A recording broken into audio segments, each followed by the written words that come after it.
கீழே இறங்க எல்லாருக்கும் ஒரே மாதிரி தான் கவுண்டர். அப்புறம் இப்போ கேமராமேன் உள்ள வந்துடுவாங்க. இறங்குண்ணா இறங்குண்ணா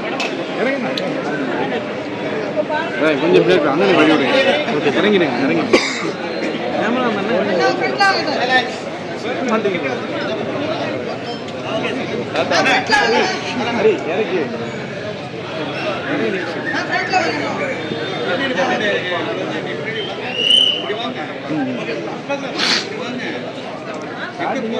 ஓகே பேசுங்க பேசுங்க.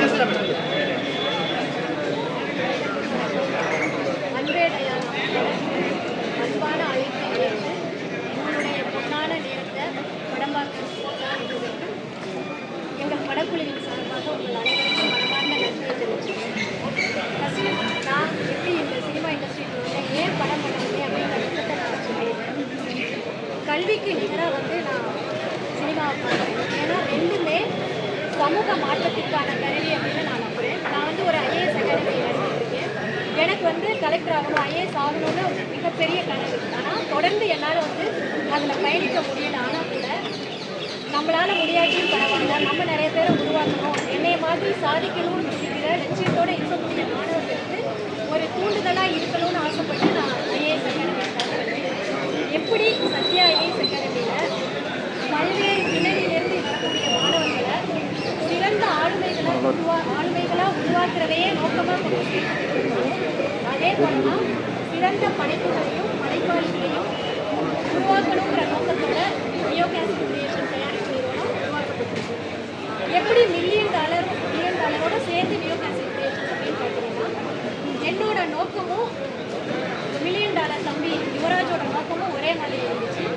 ஸோ நம்மளோட அறிமுகம் ஃபஸ்ட்டு ஒரு படம் மில்லியன் டாலரோட சேர்ந்து பண்ணலாம் நல்லா இருக்கும் அப்படின்னு நினச்சி தம்பிகிட்ட பேசினேன். ஸோ அப்படி தான் நான் மில்லியன் டாலரோட சேர்ந்து நாங்கள் படம் பண்ணோம். தம்பி யுவராஜை எனக்கு அறிமுகப்படுத்துறது டேரக்டர் ஈரா சரவணன் சார் தான். அடுத்து அன்பே டயானா படத்தை பற்றி சொல்லணும்னா, இது குடும்பமாக சேர்ந்து பார்த்து ரசிக்கக்கூடிய படமாக இருக்கும் கண்டிப்பாக. அதே சமயத்தில் வெறும் பொழுதுபோக்கு படமாக சிறந்த கருத்தை டைரக்டர் பாரி ரொம்ப அழகாக சொல்லியிருக்காங்க. வெளிப்படையாக இல்லாமல் அதே சமயத்தில் எல்லாருக்கும் போய் சேர்ற மாதிரி கருத்தை அதில் சொல்லியிருக்காங்க. இந்த படத்தில் ஒவ்வொரு கேரக்டருமே ஹீரோயின் ரம்யாவாக இருக்கட்டும், கோபியாக இருக்கட்டும், சேத்தன் சார், எல்லாருமே கேரக்டராகவே வாழ்ந்துருக்காங்க. ஸோ இது மாதிரி தொடர்ந்து நல்ல சிறந்த படங்கள் இருக்கும். அதுக்கு எல்லாருடைய ஆதரவும்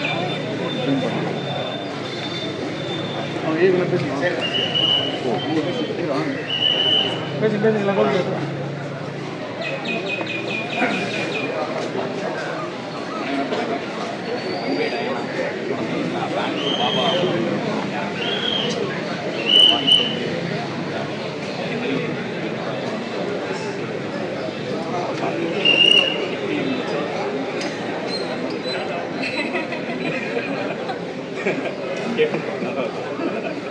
கேட்டு சும்மா விளையாடி அப்படி ரொம்ப படம் பார்த்து பிடிச்சிருக்கோம். அதுமாதிரி million dollars Sathya ma'am character கொடுத்ததுக்கு பாதி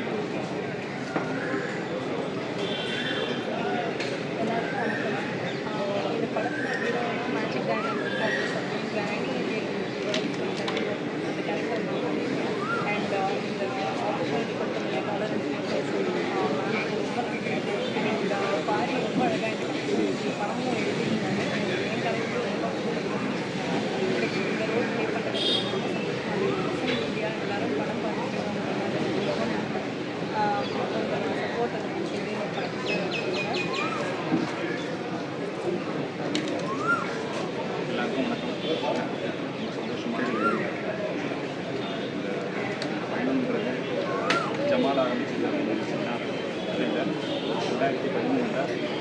ஆக்டிங் கிளாஸ் சேர்ந்தனும் அதுக்கு எல்லாமே இந்த பார்த்து ரொம்ப ரொம்ப கஷ்டமாக இருக்குது. சின்ன சின்ன கேரக்டர்ஸ் பண்ணிட்டு தெரியாமல் என்னெல்லாம் பண்ணி தான் இந்த இடத்துக்கு வந்தோம். ஜமா பண்ணுறது ரொம்ப இதெல்லாம் சமைச்சு கேட்டு பார்த்தோம்.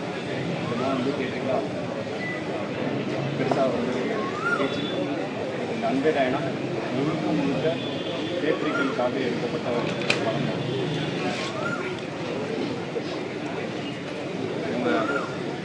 பீப்புள் நீங்கள் எல்லாருமே வந்து இது சப்போர்ட் பண்ணுறீங்கன்னு சொல்லி நீங்கள் என்ஜாய் பண்ணி பார்த்துருக்கீங்க.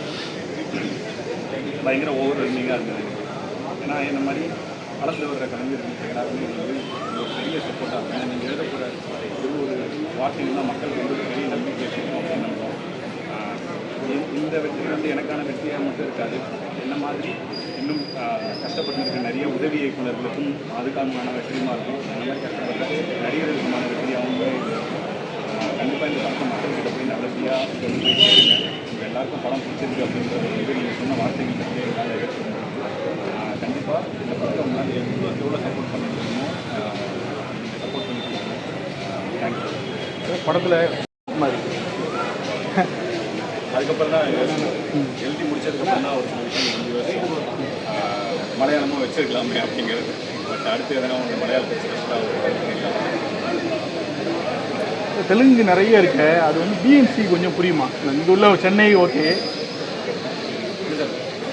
சென்னைக்கு மட்டும் இல்லை, நிறைய தெலுங்கு தெரிஞ்சவங்க எல்லாமே படத்தில் யூஸ் பண்ணது எல்லாமே வந்து ரொம்ப காமனான தெலுங்கு வார்த்தைகள் தான். ரொம்ப கஷ்டமான வார்த்தைகள்லாம் எதுவுமே உபயோகிக்காமல் எதெல்லாம் புரியுமோ இது வரைக்கும் தமிழ் சினிமாவில் என்னென்னலாம் வந்திருக்கோ அந்த வார்த்தைகளை மட்டும் தெலுங்கு வார்த்தைகளாக யூஸ் பண்ணுவோம். மற்றது எல்லாமே அதுவும் இல்லாமல் தெலுங்கு எங்களுக்கு வந்து நிறையா யூஸ் பண்ணியிருந்தோம்னா எதெல்லாம் முக்கியமான இடம் இல்லையோ அங்கே மட்டும் தெலுங்கு யூஸ் பண்ணிட்டு எதெல்லாம் மக்களுக்கு புரிய வேண்டிய இடத்துல எல்லாமே தமிழில் தான் மேக்ஸிமம் முயற்சி பண்ணியிருக்கோம்.